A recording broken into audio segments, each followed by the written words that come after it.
We've got a new casual geographic. The sharks Hollywood made you forget.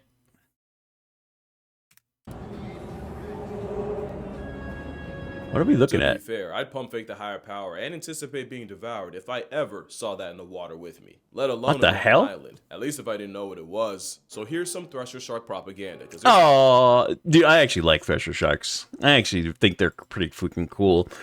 They are in Dave the Diver, and they are menaces. But look at these little goobers. And I mean that more for him than you. This shark needs a lot more reassurance than you do. The thresher shark has been out here threshing for over 50 million years, and they spent all of it looking like they really need an adult. Search up social anxiety with gills, you will get a literal baby shark. They're physically designed to be passive. Thresher sharks can't throw hands because they don't have any. But if they do, they just twiddle their thumbs behind their back. They look like their entire existence is a jump scare. It's because the big eyes help when grocery shopping where the sun barely shines part-time. They have the same tapetum lucidum layer that cats have, which reflects light back into the retina and gives sharks night vision. Perfect for snatching prey out the dark like the Reaper. The big eye thresher took that trait and pushed the slider all the way to the edge. Because yeah, there's actually three species of tail though, man. The thresher shark umbrella. The common thresher, the pelagic thresher, and the big eye thresher. I actually didn't know there was multiple threshers. Version of the concept, with eyes rotated and angled toward the top of the head so the big eye can see directly above it. Those eyes are achieved by playing hide and seek with the things they eat. They're also the caricature of every bystander at Target watching someone's child throw a tantrum. Silent judgment, but crippling in action.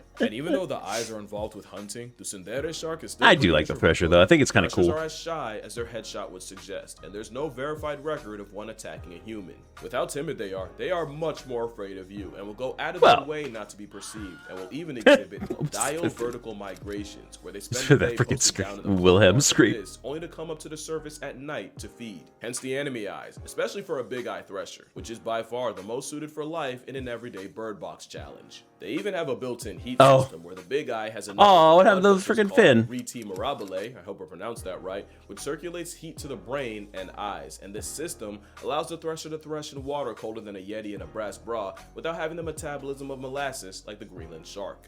They wait 150 years to get laid. Nothing about them is fast. In fact, they might as well be the opposite. Where threshers have big eyes for sight, Greenland sharks get blinded by a parasite. And where Greenland sharks are often found where there's polar bears around, threshers can be found in waters worldwide, like under the Atlantic Beach Bridge. But most importantly, where Greenland stomachs have been found with seals, polar bears, and allegedly a human leg, a thresher shark is almost physically incapable of biting you. I mean, look at that little bitty. It somehow distracts you from the fact that they have a tiny mouth and some baby-ass teeth, too. It's like they were built to be non-confrontational, with teeth that can only really grieve small fish and squid. A mini mouth to go with social anxiety, with a mama I true up face. Now, a shark is a shark, and nature didn't cook for longer than Saturn's had rings just to make a shark that couldn't defend itself. But it isn't the teeth. It's the 50 Shades of Grey cosplay a normal person would call a tail. That tail is a lot longer than you think, and it's for slapping the absolute daylights out of prey with a nearly 10-foot whip.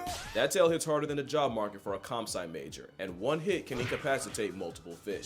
And once again, that tail is a lot longer than you think and can slice prey clean in half. It looks like it's the same length as its body. Water around them and creates cavitation bubbles. Cavitation bubbles are small pockets of pure chaos that are thousands of degrees and release incredibly destructive energy when popped. It's the same science the pistol shrimp uses to knock prey straight off the mortal plane, and these bubble nukes mean thresher sharks don't need a direct hit to life deprive multiple fish. The process is pretty insane to witness. Scientists studying them say it's one flick of a tail followed by a mess of ruptured swim bladders and broken spines, which the thresher shark immediately eats. Don't let the kawaii gubby distract you from the fact that if you're a fish, the thresher can demote you to flesh confetti in 2 camera frames. But the thresher can also package 12 years of prejudice on a person with one hit.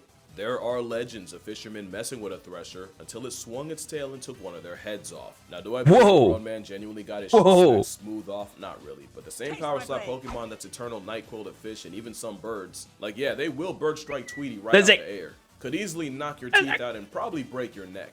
But again, there isn't really a record of a thresher shark attacking a person, and if there is, you definitely did something. If you make a shark that looks like a kid caught with a DS under the pillow at 2 a.m. choose violence, you ask for it in everything but writing. He's just a shy shark, but he's not the shy That's a shy shark. Haplobepharus edwarsi is a type of cat shark, also called a happy eddy. The Haplobepharus genus has 3 other species: the plain happy or the brown shy shark, the pretty happy or the dark shy shark, and the natal shy shark.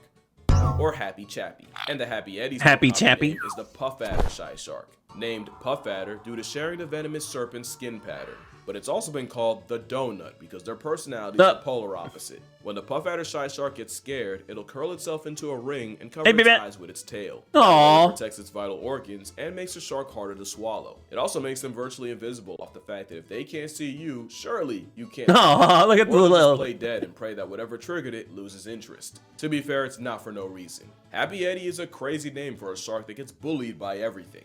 Bigger sharks like seven gills will prey on them, and fur seals have been seen using shy sharks as chew toys. Worst part is, a lot of times the fur seal play session only gets interrupted when a kelp gull steals a shark just to eat itself. The shy shark basically gets passed around like a baton at the Oppression Olympics. Scientists studied the sharks in False Bay, and if they didn't get their heads ripped off by a fur seal or swallowed whole by an avian antichrist, they just end up discarded as a lifeless corpse back into the sea. They also get murked by fishers, who tend to see them as a pest. Which is why the Puff Adder shy shark isn't just shy, it's endangered and only found in waters off South Africa. Poor little guy. To be honest, he should be shy and scared, but not nervous, because we already have one of those. I feel bad for the nervous shark. Even its Latin name couldn't resist throwing astray, which means the shark essentially is actually called a punk named in multiple languages. Nervous There's nearly shark? 200 species of shark that can be found in Australia, and the nervous shark seems to be the only one who knows it, as they're incredibly shy and timid. Nervous sharks are notoriously difficult to get on camera, because most won't let you get close enough to try, which means this is one of the few times where the prey is infinitely scarier than the predator, as nervous sharks have been known to eat venomous sea snakes.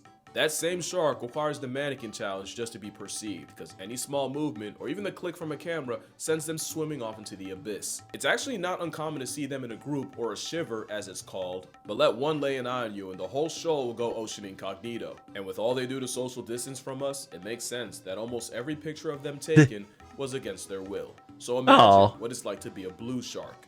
Blue sharks look like they were told a dirty joke years ago and are still shocked as hell at the punchline. Like the thresher, blue sharks have big eyes to help with hunting and clocking prey in the dark, since the predatory pinhead does most of his work at Aren't night. they like And like one of the blues, fastest sharks? Use counter shading, meaning Or are you thinking of another one? above, No, I the think it's a blue different one. blends in with the blue from the abyss, but if you're below them, the white underbelly disappears in the light from the sky. But it's possible the color-coded camouflage is for hiding from more than just prey. In 2012, dive operator Chris Follows was leading a group a little off Cape Town. What was the as usual, fastest one? with a group of 10 blue sharks. Mako, pulling right? the bait Chris had set. I think it was the Chris Mako a shark. 20-year dive veteran at this point, Don't so remember this wasn't new anymore. to him. Or at least it wasn't until a big male fur seal spawned in and tore one of the sharks in half. Damn! On its abdomen. He then eviscerated another shark, and for dessert, he bisected a third. The seal savaged 5 sharks in a row until Chris eventually shoved off, but it's likely the seal clutched a 1v10 with very little effort. As insane as that was, if Chris had a nickel for every time he watched a shark get murked by a seal, he'd have 2 nickels. Cause in 2004, he watched the first seal chase down a blue shark, toss it into the air, just to disembowel it and eat his stomach and liver.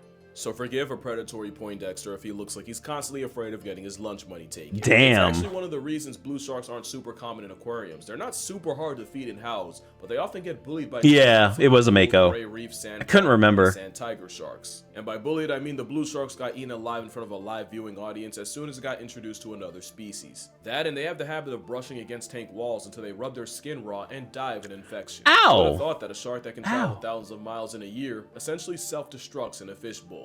But they're not as neurotic as a nervous shark, and they've been nicknamed blue dogs for apparently having the personality of a puppy. The same fish that would get shoved into a locker at shark school is inquisitive and will investigate human divers, where they'll bump you and prod you, but not like in a predatory, intimidating way, but the way a toddler might try to get your attention while you're on the phone. Now, I don't want to do the whole sea puppy thing because a blue shark will bite the goodwill out of you, but mostly in the same way a squirrel bit me as a kid, mostly by accident and largely by my own actions. In their defense, there have been 13 recorded blue shark bites on humans in history, with 4 deaths. On the other side, 4? the blue shark is the most heavily fished shark, with up to over 80% of the sharks dying as bycatch. Damn. Blue sharks, meaning millions of these sharks get murked by people a year, and most of them are just a casualty. Clearly, the blue shark can't catch a break, which might be why they have to personally screen any human in their area. But if you're looking to get in the water with sharks for the first time, you can't really go wrong with a pretty blue. And not just because they're as close to harmless as a torpedo with teeth can get, because you're almost guaranteed to get a picture like this, or this, maybe even this. Or Oh, maybe, what the? oh my fucking What days, the? what am I looking What the at? hell?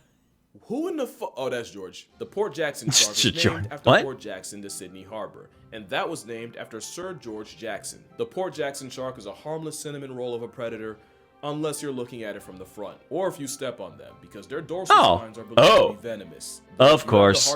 I mean, they're in Australia, so yeah. Especially because there's not really a case of a Port Jackson attacking a human, and I say not really because of what went down in 2011. Which wasn't really an attack more than the Port Jackson clamping its mouth around a Victoria man's leg. But it wasn't hard enough to draw blood, and the man was still able to swim away with the shark attached, so it was more like the shark version of an ankle, but I mean a child hugging your leg. An ankle biter. A literal cuttlefish gets the violence. They don't even bite in the traditional sense. PJ sharks have smaller pointed teeth in the front for things like small fish, and flatter teeth in the back to It kind of looks like nostrils right here. Based on the type of teeth you find more of in their mouth. They also have some of the weirdest eggs I've ever seen. I know that kind of came out of nowhere, but I didn't know how to transition to the topic. And it's a corkscrew. This slide. It looks like a screw because that's exactly what mothers do. They'll screw the egg into rocks, coral, or any crevice so it doesn't get dislodged later. Unfortunately, that doesn't stop other fish or even other Port Jacksons from uncovering the eggs and slurping the egg yolk out like an amniotic goat. But the main reason I'm bringing George up is because they're so cute it actually makes me angry. I guess that's just cuteness aggression. I aggressively want to protect this shark at all costs. Yeah. Now again, I don't want to push the sea puppy thing because I believe that could be just as bad for sharks as demonizing them. Yep. But the PJ makes that real difficult with the fact that they can form genuine bonds with people. Rick Anderson is an Australian diving instructor who's been in a nearly decade-long relationship with a shark. Rick met her as a 6-inch freshly hatched Port Jackson pup while leading a diving class. According to him, he just wanted to show his students how friendly the sharks could be and coaxed one of them onto his hand so he could give her a pet. In return, the shark showed Rick just how committed a she shark can be, as she'd be attached to him ever since. Even as a 6-foot adult, she'd actively ignore and swim past other divers just to get her cuddle time with Rick. And no, he never fed her, he never even gave her a name yet, like a homing pigeon. If he was in the water, she'd find him. Beautiful story. For a shark so adorable, you could just take one and put it in your pocket if they didn't grow to the size of an NBA point guard. Luckily, there's a shark for exactly that, and you'll never guess its name. The pocket shark was found completely by accident. Literally called pocket shark. Okay. To study sperm whales, that scientists found a shark that honestly looks like a whale nature shrunk as a bet. The name comes from the fact that you could honestly smuggle one in your pocket, but also for the small pockets these sharks have under their gills, which are filled with bioluminescent fluids. It's believed that this imitation whale glow in the dark ink as a distraction against predators. We say believed because we can only assume off of the 2 specimens that have ever been caught. What's not a theory is that this baby-faced bioluminescent flashlight has invariably increased my will to live. Although you could say that about any shark here. And on top of that, that's going to do it for this video. I'm going to humbly beg you not to use this video as an excuse to cuddle up to a shark. Not only could that be remarkably bad for your health, but treating a whole predator like a sea puppy might be just as bad as seeing every Dude, look how big that one is though. You can love them, hate them, I'd rather you love them, but damn it, you're going to respect them. Make sure you drink water, hug your mother, do not hug the hell. What the? Touch grass, call your father. Thank you all for another great year, and I'm going to see y'all in the next one. What the? He's got your wiki.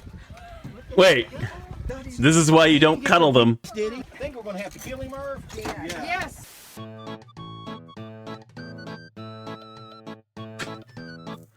God dang, dude.